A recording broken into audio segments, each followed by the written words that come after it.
Assalamualaikum and hi Dr. Nurisma Ayu. My name is Nurul Farhana Binti Kamalazman. My matric number is 826455. So today I like to share with you about the food and culture.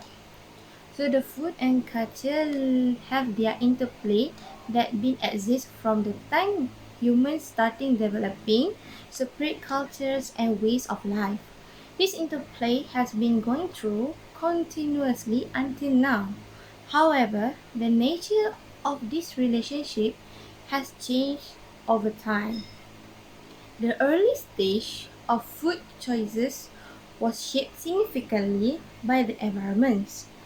Before this, the dietary opinion for daily life were limited by environmental constraints, which the people cannot get it for their daily food.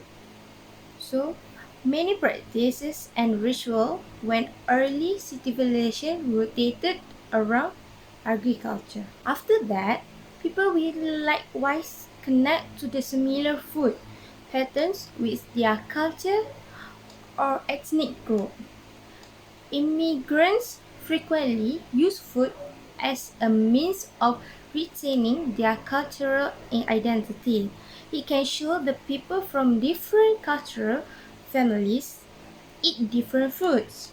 The people from various cultures also can make different in the ingredients, methods of preparations, preservation techniques, and type of food eaten in different meal every day.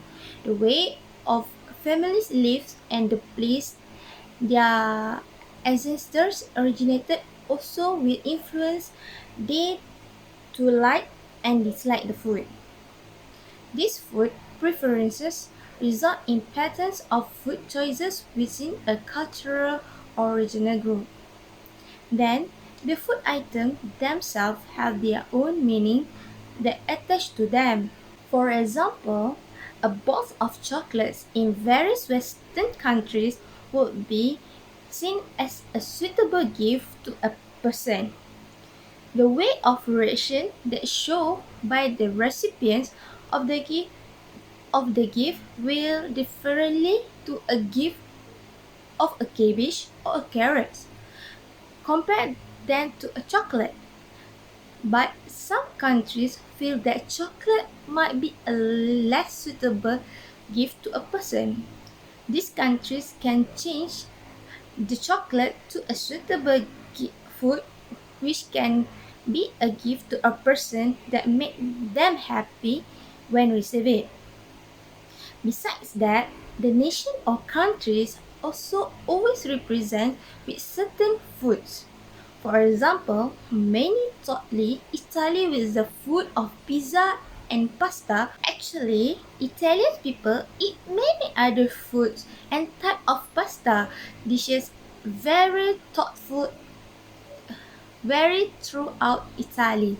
In addition, the methods of preparations and type of food vary by regions of nations.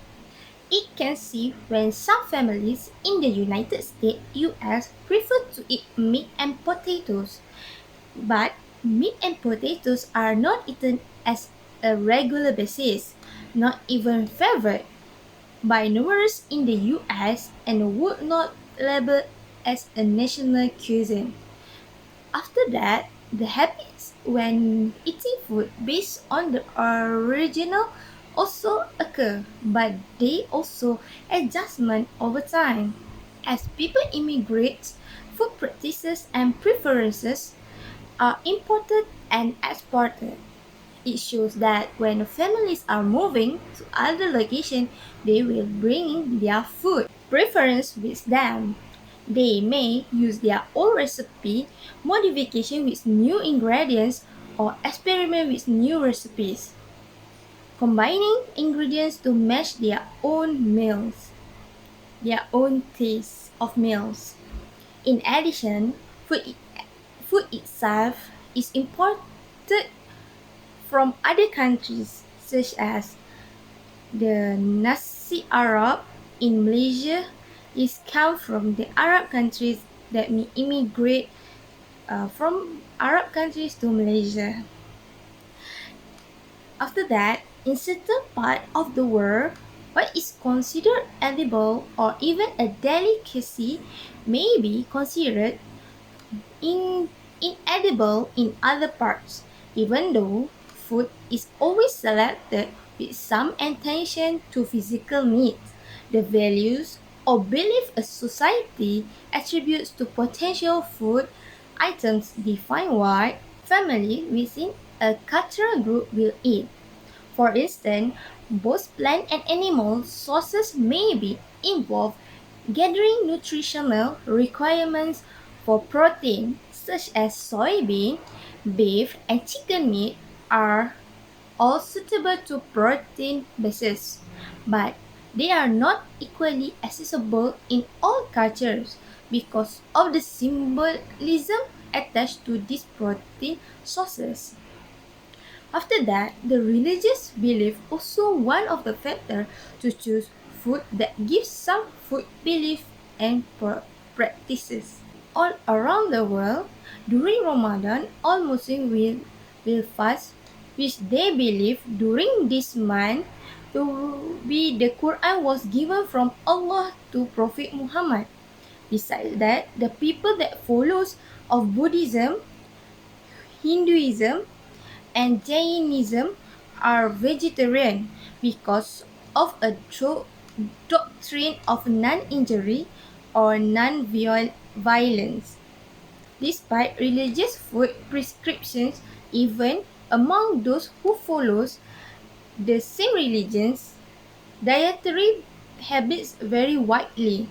Such differences may be attributed to branches or domination of a religion community, national variation, and individuals or families' own degree of orthodoxy or religion's adherence.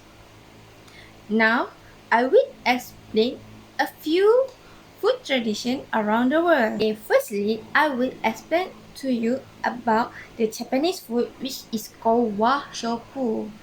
Japanese food has added as a way to preserve it, which is traditional dietary habits are starting to die out across the country. But the food is fresh, simple, and produced with such incredible attention to detail.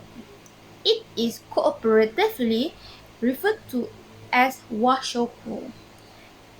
At its core, the use of natural, locally sourced food such as rice, fish, vegetables, and edible wild plants shows a strong passion for nature.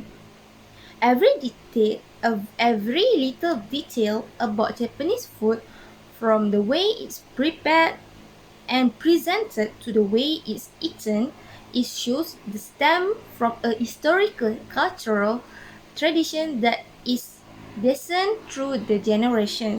Washuku is traditionally comprised of four elements, such as cooked rice, which is the staple dish, soup, and third is side dishes that give flavor to the rice, and lastly is sukemono, which is Japanese pickles. The second country is Turkey, which is about Turkish coffee. The first introduced about this coffee is the Ottoman Empire in the 15th century.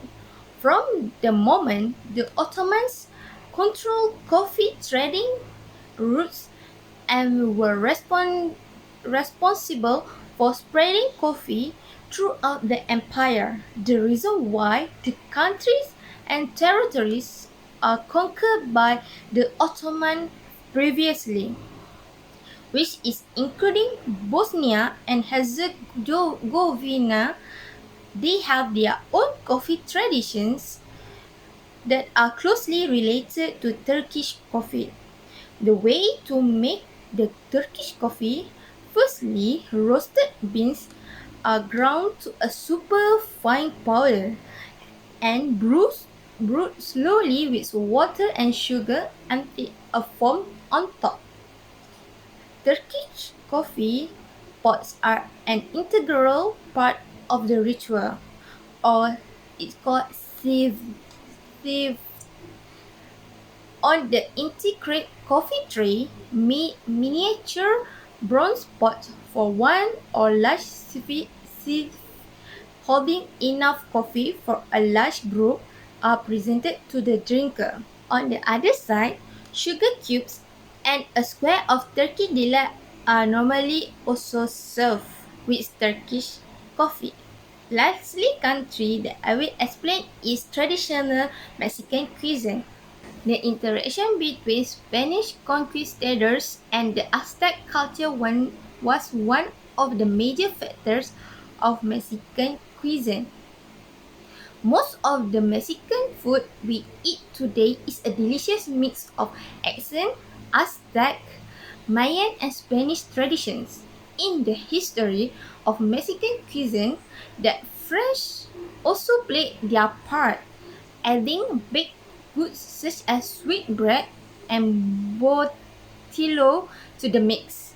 Contemporary Mexican cuisine is more of a mixture of modern European, North American, and even Asian ingredients.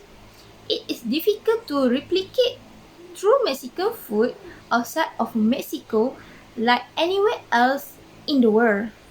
Food is one of the main ingredients of Mexican culture. Food is symbolized in every social gathering, which become one of the reasons why the food is so great. In conclusion, food is very integral part of any culture. Local cuisine gives us an immense glimpse into the local society as it shines light on indigenous crops, cooking methods in the regions and also represents the region's history. A significant component of intangible heritage has now been recognized as food. It also shows that food from local can be exported to all around the world and it will be recognized to other cultures. This can help people to know more about other cultures even though we cannot visit that country. That's all from me. Thank you.